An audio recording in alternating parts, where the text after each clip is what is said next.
4 बजे से और 6 बजे तक का जो समय है ये भजन के लिए बहुत लाभदायक है।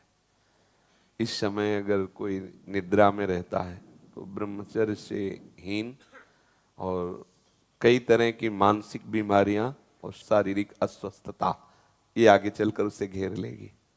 मानसिक बीमारियां, कई तरह से मन डराने लगेगा, कई तरह से मन में ऐसे कुभावनाएं जागृत हो जाएंगी।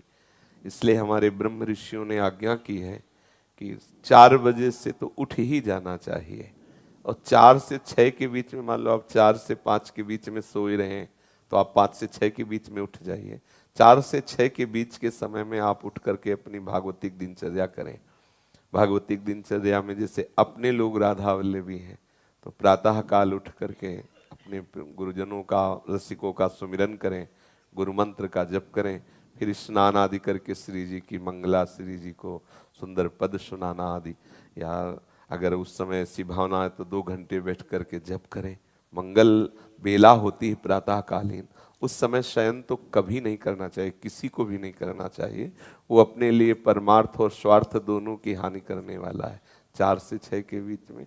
महाराज जी मैं सुबह उठ जाऊंगा, मैंने सोच लिया कि अब मैं ना कल से उठूंगा। अच्छा। तो मैं 1 हफ्ता उठ लूंगा, फिर अच्छा। जैसे मेरे मन के अंदर आएगा ना, नहीं अब मैं ना उठने लग गया हूँ, तो फिर अगले दिन है ना वो फिर पूरा ढेर हो जाऊंगा। नहीं, ऐसा नहीं, आपका दृढ़ नियम होना चाहिए। और नए बच्चे हो तो अलार्म वाला सिस्टम रख लो, वो जब बजे तो उठ के बैठ जाओ। इसमें आपको प्रयासरत रहना पड़ेगा, कुछ समय प्रयासरत रहिए, फिर आपका अभ्यास बन जाएगा कि आप उस समय सो ही नहीं सकते।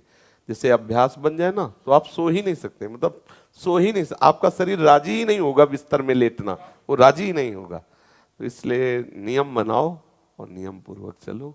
जब आपको लगे कि आज हम नहीं उठ पाए तो उस दिन दंड स्वीकार करो, व्रत रह जाओ कि आज समय से उठे नहीं इसलिए आज भोजन नहीं, उपवास कर लो। ठीक है, तो ठीक हो जाओगे। जिस दिन 4 बजे जो भी आप नियम रखो एक पक्का रखो, और जिस दिन प्रमादवश ना उठो उस दिन बस उपवास कर लो, एक बार थोड़ा फल पा लो, जो कुछ बस रहने दो। तो मनीराम ठीक होने लगेंगे। भैया अगर ऐसा हुआ तो फिर तो इसलिए वो सोचेगा घंटा भर की बात, जल्दी उठ जाओ तो चक्क पाले को मिलेगा। ठीक है, आप ऐसा करो।